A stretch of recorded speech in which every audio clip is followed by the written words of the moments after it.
welcome, welcome, welcome. This is Peter Winnick. I'm the founder and CEO at Thought Leadership Leverage, and you're joining us on the podcast today, which is Leveraging Thought Leadership.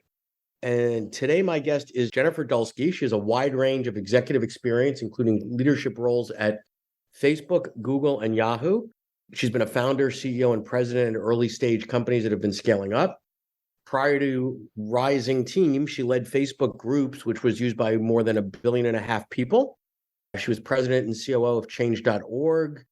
The list goes on, including being a guest lecturer at Stanford. But given that she's with us right now, I'd rather just talk to her directly. So welcome, Jen. Thanks for coming on board. Thanks for having me, Peter. So talk to us a little bit about your journey as a thought leader, right? Because you've gone from executive, nonprofit, building movements, author, speaker. How is it all tied together for you? So for me, there's sort of two threads through my career. The first is about my own personal search to create impact at scale. It started very early in my career. As you mentioned, I started a nonprofit to help kids become first-generation college students. And I also was a high school teacher for 4 years. And the reason I got into tech was because I saw the kind of impact we could make at a nonprofit, and it was very linear scale. And I thought technology would help us scale that at an exponential level, which it clearly has. So that's sort of the first thread. And the second thread, which has led me to the company that I'm leading now, is that my personal passion and superpower has been all about how do you create really happy, successful, high-performing teams. This has been true since my early days as a coxswain on the rowing team, which is where I believe I learned all my leadership skills. And now, Rising Team is essentially scaling that superpower so that every leader on earth can run a happy, successful, high-performing team.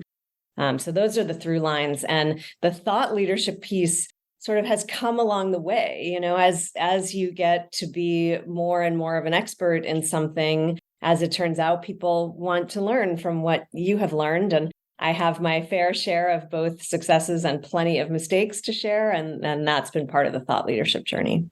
No, I love that. So one of the things I love about your journey is that it's been, I don't say eclectic, but oftentimes folks come at it from either a strictly academic perspective, which means everything works fantastically on paper. But if you take it out into the real world, maybe not so much. Then there are people that come at it as from the outsider coming in, a consultant. So they have a framework, a model, a method. They come in, they do their thing, and they leave. We've been, on operating side of businesses for a long time and came to the epiphany, if you will, about, it's all about high performing teams, and then sort of made that the thing that the thought leadership hangs under. Is that a fair? That's right. And it's interesting because there's been various different parts of thought leadership through my career. And that's one of the big learnings that I've had is people don't need to look at thought leadership and think, I have to pick only one thing and I can only be an expert at only one thing for my whole career. The truth is we learn from our own experiences and those around us, and we can build thought leadership around different pillars as our own experience grows. So, early on, I was a thought leader in the internet in general because I was one of the very early people. I started at Yahoo. I was number 400 employee. It was, the internet was just dawning. I remember when we created search and when we created instant messaging and all of this. And so there was thought leadership there. And then as my career evolved.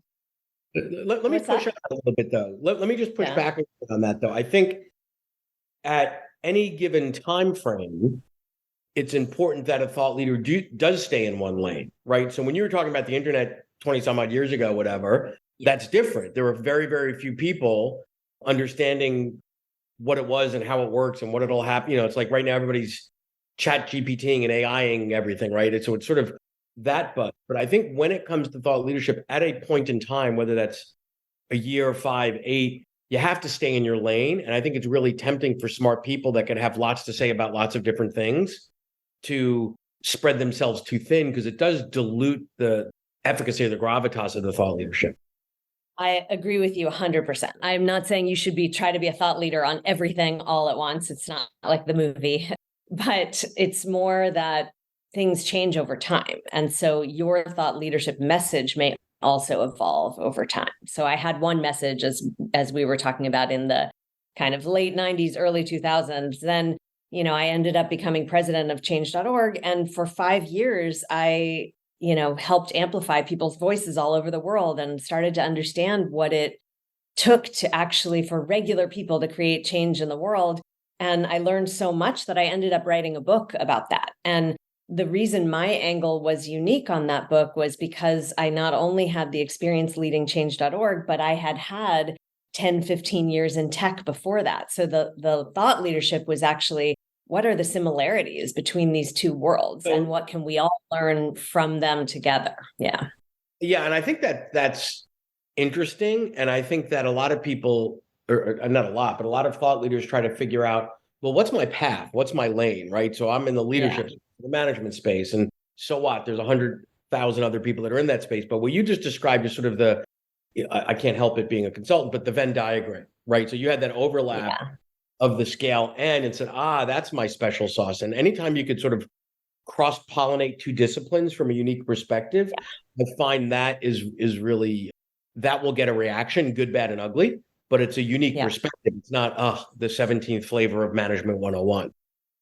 That's right. That's absolutely right. And as we said, all of that has led to what I'm doing now, which I believe is the culmination and is probably perhaps the thought leadership space I should have been in all along, which is about, creating, as I said, these really happy, successful teams. And so sometimes it's also, even if you want a lane or you want a path, sometimes you're not quite ready day one to start on that path. You have to build on the experience and the knowledge you have today, and then build on that over time.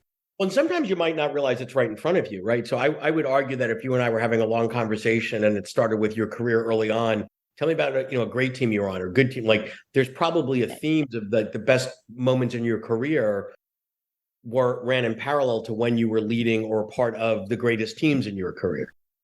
That's true. You are right. And so a good, mentor, consultant like you can help someone uncover that. And yes, it did lead me to ultimately start an entire company around it. I think the voice that I have now on this topic is much more credible than I would have had, 15, 20 years ago.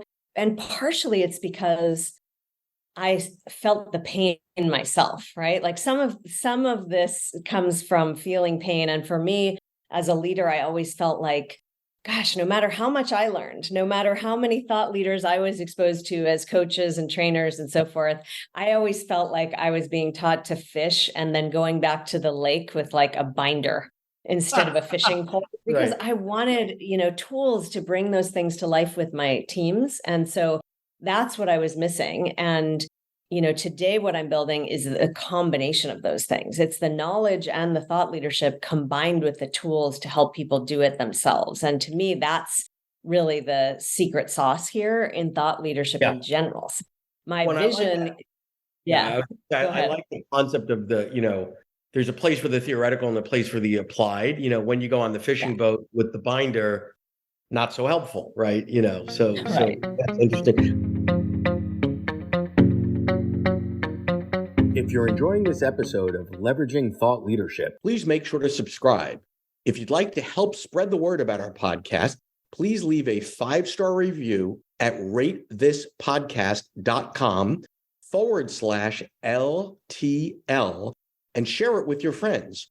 We're available on Apple Podcasts and on all major listening apps, as well as at thoughtleadershipleverage.com/podcasts. Let's segue for a moment or two into the business side of this, right? So as a thought leader, the product you create comes from your mind, comes from your research, comes from your experience, et cetera. As a teacher that you said, you're early in your career, that's also kind of non-scalable. How many people can you touch? But now you've got this tech thing going on where everything that you do is about scale. So how do you most effectively scale your ideas for impact and or income for revenue generation? Well, it's so interesting. I've thought about this differently at different times in my career because there's breadth, scale, breadth, revenue. And then there's depth, which is how deeply do you touch and impact individual people? And so, Yes. Early in my career, when I taught high school or when I started that nonprofit, I knew for sure that we were massively impacting people's lives. Like I could see students in 7th grade who would get on the path to college, they would graduate college, and they would alleviate poverty in the family, Right. for generations to come. And so that was really meaningful to me. And at the same time, I could only do so many people, it just did not scale at that depth. And so I got into tech, as I said, and thought leadership in general, writing a book. And, I'm a LinkedIn influencer and I teach at Stanford now. And so all of that was about, well, most of that has been about scale. How do you reach more people? And much of that has come with business attached to it. I know there are a lot of thought leaders who make their entire living off of speaking fees and so forth and books. And I do some of that. That's not how I make my primary living because I like to build products that scale. And so whether it's working at a large company and running a big team there or doing what I'm doing right now with Rising Team, like my belief my vision for Rising Team is every team on earth. Like we are already on 6 continents. We're already at, giant tech companies and small nonprofits and schools. And if I can scale this to, millions of teams using it, to me, that's the most fulfilling part. And the revenue side will come along because we'll be building a scalable large business, which, will hopefully make a lot of money, not only for me, but for my investors and for my team and so forth in the process of creating impact. I have found, though, that I still like the depth as well. I love the breadth, but I really like the depth. And that's why I started teaching again at the, GSB at Stanford, because I like to have students and, I do that also with my own team. It's why I like building, companies and teams within companies. So. Yeah. No, and it's a couple things that you said that were interesting was, hey, I put stuff out there in a book form. I put it out there at Stanford. I put it out there on LinkedIn. I put it out there. I get paid a lot to put it out there inside of large organizations. And oftentimes people hear that and they go, oh, so there's 10 different things she's putting out. And I would push back and no, you're putting out the same ideas in different ways, in different contexts, at different price points from 0 to a lot, right? And I think that it's a little bit counterintuitive. But I would argue that you're not holding your best stuff back on LinkedIn and saying, have to buy my book, right? I mean, I also say it is so true. So first of all, yes, I agree. It's similar messaging. It's the same themes are in all the locations. It does evolve over time as, for instance, now there's, as you pointed out, AI is now in the conversation, which wasn't a few years ago. But the interesting thing, some of what people think, I think can be misleading. Like most people think, oh my gosh, you write a book, like that's where you make all the money and that's where you get all the exposure. Way more people will read what I write on LinkedIn than will ever read my book. I have single posts on LinkedIn that have been read by more people than have read my book. So, but there's a relationship between the two. So when you look at that and you apply some metrics, you say, wait a minute, I spent a year of my life and all this time and all this money and I sold 12,000 copies, whatever your number is, right? Geez, that was a lot of work. And you go, then I just came up with this idea and it took me 20 minutes and I fiddled with it and blah, blah, blah, blah, blah. And I got it out there and, it got shared 113,000 times. Well, logic would say, well, just do more of that. But the book gives you the foundation, the platform, the grounding to say, why should anyone listen to Jen? Right. So there is this. Absolutely. And I actually loved writing the book. And at some point, I'm sure I'll write another book, but they just have different purposes. And, it's interesting for me. One of the things I think about the book is it's depth versus breadth. So the book is much deeper. Fewer people will read it, but they will get way more out of it. And I have had so many people come to me and say, I changed my career or I started this thing because I read your book and I thought I could do it. And that isn't going to happen necessarily from any one post you post anywhere, or things like that. So there's a reason to do it. And I also, in some little way, I think that books are a really nice legacy. I think about my daughters, for instance. Right. Like they can go back and listen to me on the audiobook whenever they want, if after I'm gone. And that's, it's not why I wrote the book, but it's a nice plus. And it also forces you to take the stuff that's rattling around in your head and get it out there in a clear and concise way. Because I'm sure you've rewritten chapters or parts and said, ooh, I thought this was the best way to say it. What's the best way to say it? So it does help you get it out there really clearly, which serves as a foundation to build products, offerings, and services off of something that's pretty tight. Yeah. You know, what's interesting is my major lesson was that I did a lot of that with the book. You're right. And I reworked it and I had a lot of help from editors and so forth. And when I started doing the book talks, it got even tighter. In fact, I have 7 chapters and 7 main themes in the book. And when I started doing the book talks, I realized I could collapse it into only 3 things. And they're much more memorable because they also all start with the same letter. And so I thought, oh gosh, now when I advise people, or if I think about my next book, I would write the book talk first, and then I would go back and write the book. Well, it's interesting because there's 2 schools of thought there, and I don't think one's better than the other, but there's the book that becomes, the TED Talk, if you will. Give me, 60,000 words and give me the 15-minute highlight reel. And then there's the idea that starts small as an article or a talk or something, and then the market responds and says, tell me more, tell me more, tell me more. One isn't better than another. It's just an interesting way that how do ideas get developed and matured and nurtured. Oftentimes when you start little, like I always look at LinkedIn and those sorts of places as they're basically laboratories, because as the thought leader, we're pretty awful at predicting, like when we hit that publish or send button, like, wow, that's the greatest thing I ever wrote. That's going to be awesome. Versus, I don't know. I don't even know if I should hit send on that one. It's not that great. It's not my sharpest tool, whatever. And that's do you know what's the most popular post you've ever done? I should know this. I used to know. I don't, I think I do actually. Yeah. What was it? So I did a piece, it was something along the lines of, Field of Dreams, great movie, stupid strategy. Because I was tired of hearing people tell me, build it, and they will, I just spent all this money building this thing and that thing and doing that. And it's like, and then they will come, right? Like, not so much. Yeah, I love that. Because I have a newsletter on LinkedIn also called Leadership is Everywhere. And it's all about leadership lessons from pop culture. And so I love that Field of Dreams. And actually, up until recently, the most popular thing I had ever written was a piece I wrote about my dad. On Father's Day, I wrote a piece called Don't Work with Jerks, 5 Lessons I Learned from My Dad. And I just did it as kind of an ode to him. And that thing went crazy. It was like, the top list on LinkedIn was like Bill Gates, Richard Branson, and me about this article about my dad. But since then, I think I wrote one about lessons from Top Gun Maverick, which also ended up being super popular and picked up in the Financial Times. And so, you can't predict. Some of what I do, I just do because I find it interesting and compelling, or sometimes I literally can't not write it. Like that's how I felt about the Maverick piece. It was in my head. I had to get it out, I think we have a responsibility to put a disclaimer, because I don't want to be even partly responsible for 1,000 more articles on Barbie and management or something. Yes, that's true. That's fair. Like, we're Barbied out.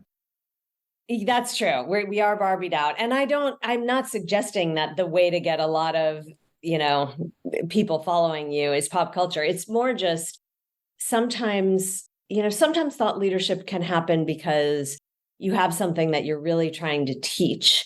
And sometimes it can happen because you just have something that you find personally interesting or compelling, and you want to share that. It doesn't always have that to personally be. Interesting thing, and you alluded to it in a little bit of a different way earlier, is, hey, it was a problem, a pain that I had, right? Yes. So we're much more interested in solving a problem or a pain than we have than some theoretical academic whatever. It's, so I would be thinking about, what's the thing that keeps you up at night, and are there people like you that would pay a premium for that to solve that problem or find another mousetrap for it, or whatever the case is. Well, this has been fun. Any final words or thoughts or pearls of wisdom? No pressure, but people are waiting with bated breath for something. Well, I'd say, the major lesson from Purposeful, which is the book that I wrote, is that, I'll tell you the 3 things, right? This is, as it turns out, it boils down to 3 things: courage, community, and commitment. And I think this is true for thought leadership too. Sure. The first piece is just get started. Like, this is the thing that holds most people back, is they're afraid to do anything. And the truth is that the biggest, most world-changing movements all start with just one step. You don't have to write a book. You just have to put something out there, even just write it to yourself, write yourself an email. Like, that may be enough of a starting point. Yeah. The second is community, which is, you can't do this alone. Thought leadership, you can do more alone than many other things, but you will be better if you invite others to look at your work, give you feedback, help you, etc. And the third is commitment, because sometimes these journeys are hard. They don't always go well. Not everything is a success. And so the people who are the most successful in the end are the ones who just keep getting up and trying it again. But I think that community and commitment piece are related, because we'll disappoint ourselves by not finishing something. But the more you're engaged in a community, and I agree that thought leadership is an individual sport, but it's actually better played as a team when you engage others in to bounce ideas off of, et cetera. It's going to force you to get that next draft, to polish it more, to get, absolutely. Step up your game. So, and it does make you more accountable, as you say. So, yeah. Well, appreciate your time. This has been great. And thank you for spending some time with us today, Jen. Appreciate it. Thanks, Peter. To learn more about Thought Leadership Leverage, please visit our website at thoughtleadershipleverage.com. To reach me directly, feel free to email me at peter@thoughtleadershipleverage.com.